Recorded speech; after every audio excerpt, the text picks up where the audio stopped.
വാഹനാപകടത്തിൽപ്പെട്ട് ചികിത്സയിൽ കഴിയവേ മസ്തിഷ്ക മരണം സംഭവിച്ച ഐസക് ജോർജിന്റെ ഹൃദയം ഇനി മറ്റൊരാളിൽ മിടിക്കും. എറണാകുളം സ്വദേശിക്കാണ് ഹൃദയം മാറ്റിവെക്കുക.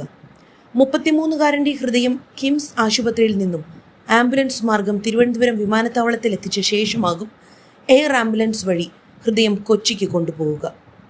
6 അവയവങ്ങളാണ് ഐസക് ദാനം ചെയ്യുന്നത്. 2 വൃക്ക, ഹൃദയം, കരൾ, 2 കോർണിയ എന്നിവയാണ് ദാനം ചെയ്തത്. കഴിഞ്ഞ 6-ാം തീയതിയാണ് കൊല്ലം കൊട്ടാരക്കരയിൽ വെച്ച് ഐസക് ജോർജ് വാഹനാപകടത്തിൽപ്പെട്ടത്.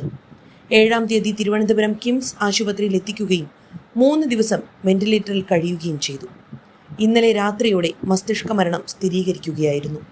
തുടർന്ന് തൻ്റെ 6 അവയവങ്ങൾ ദാനം ചെയ്യുകയായിരുന്നു.